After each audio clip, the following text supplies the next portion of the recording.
apalagi nyanyi yang jelas-jelas mengajak untuk membenarkan ajaran Kristen. Naik ke puncak gunung, tinggi sekali, kiri kanan. Anda lihat Messi ketika berhasil nembak bola. Iya. Ya, kulihat saja banyak pohon apa? Nah, kenapa cemara? Padahal di Sumatera banyak pohon sawit. Apalagi di Jawa pisang. Dan cemara itu pohon imporan, nggak banyak. Lihat, ditanamkan untuk mencintai pohon cemara, pohon Natal, dicinta, dibiasakan untuk beribadah. Naik. Halo semua. Pada zaman ini, di setiap perayaan Natal, kita menjumpai pohon cemara yang dihiasi berbagai ornamen. Padahal, kita tahu bahwa pohon cemara sama sekali tidak disebut di dalam peristiwa kelahiran Yesus. Jadi, bagaimana ceritanya pohon cemara menjadi pohon Natal?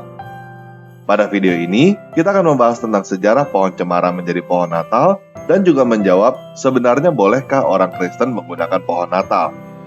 Oke, kita mulai aja ya. Haram mengucapkan selamat Natal. Selamat Natal juga, Pak Haram.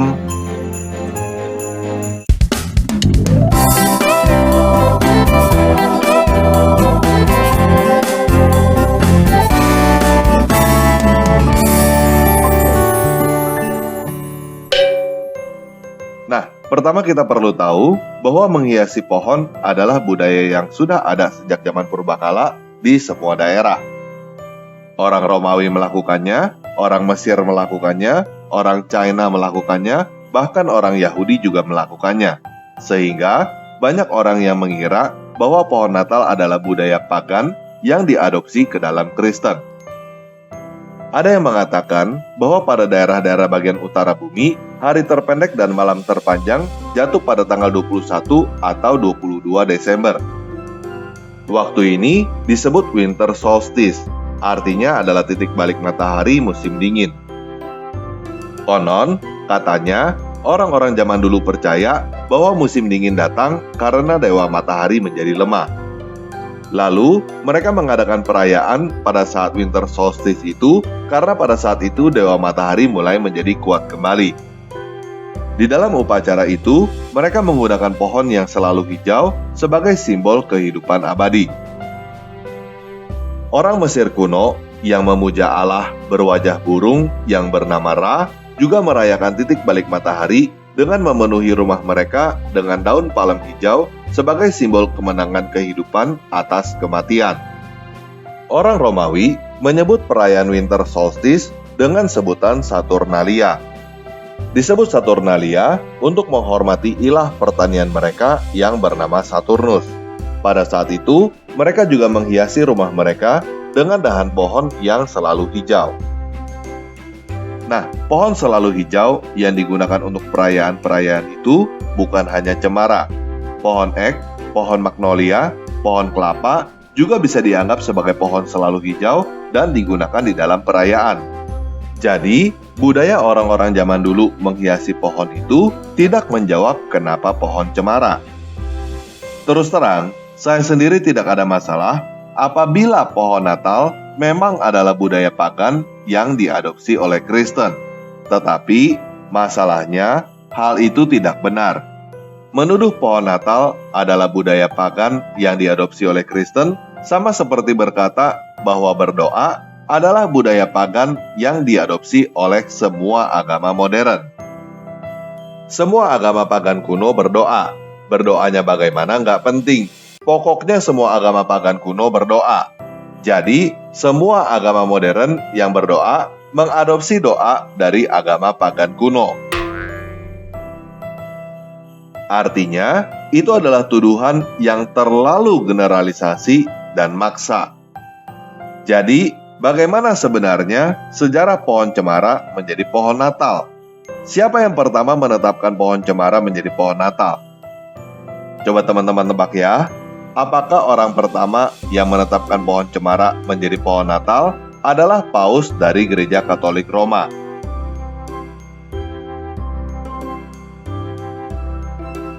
Nah, jika teman-teman menjawab iya, orang pertama yang menetapkan pohon cemara menjadi pohon Natal adalah Paus dari Gereja Katolik Roma, maka teman-teman keliru. Justru bisa dikatakan, Gereja Katolik Roma adalah yang terakhir menerima pohon cemara masuk ke dalam perayaan Natal. Bahkan, bisa dikatakan, tadinya Gereja Katolik Roma sangat menentang pohon Natal. Sampai akhirnya, Paus Yohanes Paulus II menerima budaya pohon Natal ke dalam Vatikan pada tahun 1982. Kenapa Gereja Katolik Roma sangat menentang pohon Natal? Karena pohon Natal sebelumnya adalah budaya Protestan. Pohon Natal pertama kali tercatat digunakan di dalam gereja adalah di Katedral Lutheran Strasbourg, Jerman pada tahun 1539. Konon, katanya, orang pertama yang menambahkan lilin pada pohon Natal adalah Martin Luther sendiri.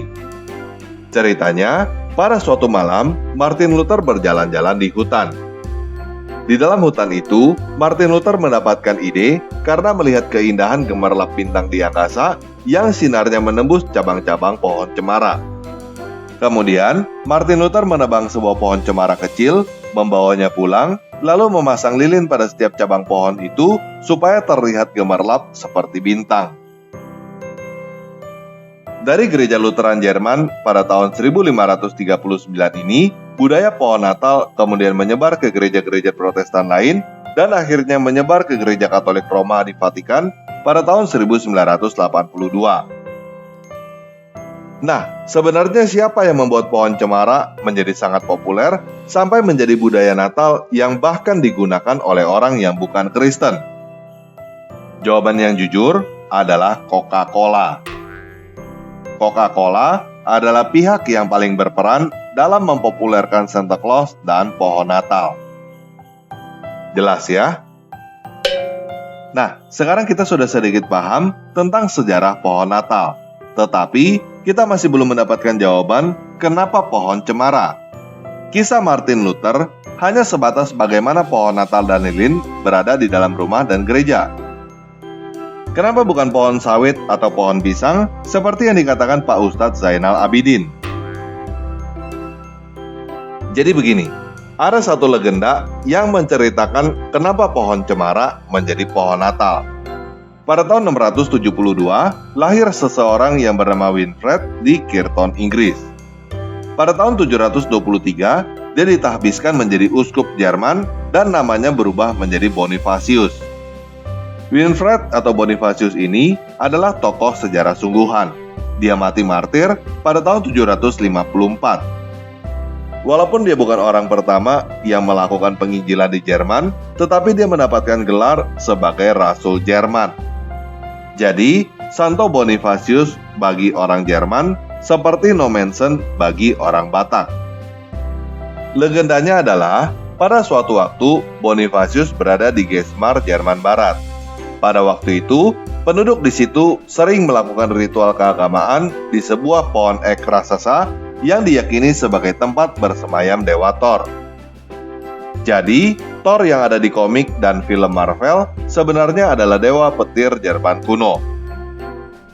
Ketika Bonifatius dalam perjalanan melintasi pohon itu, ada sekelompok orang yang sedang melakukan ritual memutari pohon itu berkali-kali, lalu hendak membunuh seorang bayi sebagai persembahan bagi Thor. Melihat hal itu, Bonifatius segera mengambil kampak dan berteriak, "Dalam nama Yesus!" Lalu, dalam sekali tebas, pohon ek itu langsung tumbang. Orang-orang yang sedang melakukan ritual itu kaget dan langsung marah. Tetapi, kemudian datang angin kencang dan pohon ek itu terbelah menjadi 4. Melihat hal itu, mereka menyadari bahwa Thor kalah sakti dari Yesus. Semenjak saat itu, orang-orang Jerman mulai terbuka untuk percaya kepada Yesus dan di balik pohon ek yang tumbang itu tumbuh sebuah pohon cemara kecil. Melihat pohon cemara kecil itu, Bonifasius berkata, "Biarlah pohon ini menjadi simbol Tuhan yang benar. Daunnya tetap hijau dan tidak akan mati." Nah, saya tidak tahu apakah cerita ini benar atau tidak. Itu sebabnya saya sebut legenda. Tetapi, cerita ini adalah satu-satunya cerita kenapa pohon cemara dipilih menjadi pohon Natal. Oke, sekarang kita sudah tahu budaya orang-orang zaman dulu yang menghiasi pohon di seluruh dunia. Kita sudah tahu cerita pohon cemara yang menggantikan pohon ek yang ditebang oleh Santo Bonifasius. Kita sudah tahu cerita Martin Luther yang menebang pohon cemara lalu membawanya masuk ke rumah dan dihiasi lilin. Kita sudah tahu Coca-Cola yang membuat populer Santa Claus dengan pohon Natal di belakangnya. Dan kita sudah tahu akhirnya pada tahun 1982 Paus Yohanes Paulus II menerima pohon Natal sebagai budaya Katolik juga.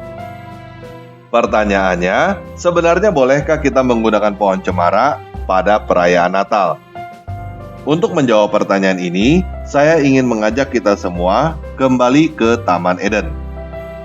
Kejadian 2 ayat 16-17 mencatat bahwa pada mulanya Elohim memberi kebebasan kepada manusia kecuali makan buah sebuah pohon tertentu. Tetapi Kejadian 3 ayat 1 mencatat bahwa si ular memutarbalikan seolah-olah semuanya haram, semuanya serba dilarang oleh Elohim. Dan Kejadian 3 ayat 3 mencatat bahwa manusia menambahkan sendiri larangan tidak boleh menyentuhnya yang sebenarnya tidak dilarang oleh Elohim. Jadi, untuk menjawab pertanyaan, bolehkah kita menggunakan pohon cemara pada perayaan Natal? Pertanyaan baliknya adalah, emangnya ada larangan untuk menggunakan pohon cemara pada perayaan Natal? Kalau nggak ada larangan, kenapa nggak boleh? Kita nggak perlu menambah-nambahkan larangan sendiri. Lalu, bagaimana kalau kita gunakan pohon sawit atau pohon pisang seperti yang diusulkan oleh Ustadz Zainal Abidin? Menurut saya pribadi sih nggak masalah juga pakai pohon sawit atau pohon pisang kalau kita di tempat yang penduduknya cemara fobia seperti Ustadz Zainal Abidin. Mending kita pakai pohon sawit atau pohon pisang supaya Ustadz Zainal Abidin bisa ikutan merayakan Natal. Betul nggak? Jadi, kita ini bukan agama Parno yang sedikit-sedikit diancam masuk neraka. Tetapi, kita adalah agama sukacita yang memberikan kabar baik bahwa Tuhan datang untuk memberikan keselamatan secara gratis. Kita tidak usah lagi ditipu oleh si ular yang suka mengharamkan segala sesuatu. Dan juga tidak perlu mengulangi kesalahan Hawa yang menambahkan sendiri larangan Tuhan. Jelas ya? Nah, walaupun sebenarnya tidak ada pengaruh apa-apa, pada saat perayaan Natal kita boleh menggunakan pohon Natal dan tidak menggunakan pohon Natal juga tidak apa-apa. Tetapi ada gak sih pohon Natal disebut di dalam Alkitab? Yuk kita baca Yesaya 60 ayat 6-13 yang merupakan nubuat tentang kedatangan Yesus Kristus. Sejumlah besar unta akan memenuhi kediamanmu. Unta-unta muda dari Midian dan Eva. Semuanya itu akan datang dari Sheba. Mereka akan memberikan emas dan kemenyan. Dan mereka akan menunjukkan pujian kepada Yahweh. Semua kambing domba Kedar akan dikumpulkan bagimu. Domba-domba jantan Nebayot akan melayanimu. Mereka akan mempersembahkan yang berkenan di mezbahku, dan aku akan memuliakan bait kemuliaanku. Siapakah mereka ini yang melayang seperti awan dan seperti burung merpati pada jendela-jendela mereka? Sesungguhnya, pulau-pulau akan menanti-nantikan aku. Kapal-kapal Tarsis yang pertama akan membawa anak-anak laki-lakimu dari jauh. Perak dan emas ada pada mereka, bagi nama Yahweh Elohimmu dan bagi yang Maha Kudus Israel, karena Dia telah memuliakanmu. Keturunan lain akan membangun tembok-tembok bagimu, dan raja-raja mereka akan melayanimu. Sebab aku telah menghajarmu dalam amarahku, tetapi aku telah bermurah hati kepadamu dalam pengampunanku. Maka pintu-pintu gerbangmu akan selalu terbuka dan tidak akan tertutup baik siang maupun malam.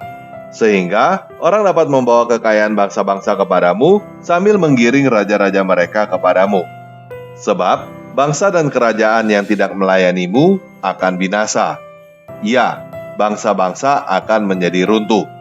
Kemuliaan Libanon akan datang kepadamu, pohon sanobar, pohon pinus, dan pohon cemara untuk memperindah tempat ruang kudusku. Dan aku akan membuat tempat tumpuan kakiku dimuliakan. Ini adalah pohon sanobar. Ini adalah pohon pinus. Ini adalah pohon cemara. Dan Yahweh berkata bahwa pohon-pohon ini akan memperindah tempat ruang kudusnya. Jadi, kita yang hidup pada zaman ini sudah melihat bahwa ayat ini sudah digenapi. Nah, penjelasan pada video ini kita tutup sampai di sini. Kalau teman-teman mau menonton video-video lain yang berhubungan dengan Natal, silakan klik playlist Natal yang ada di deskripsi video ini. Oke, selamat Natal, Immanuel. Yesus Kristus adalah Elohim yang beserta kita.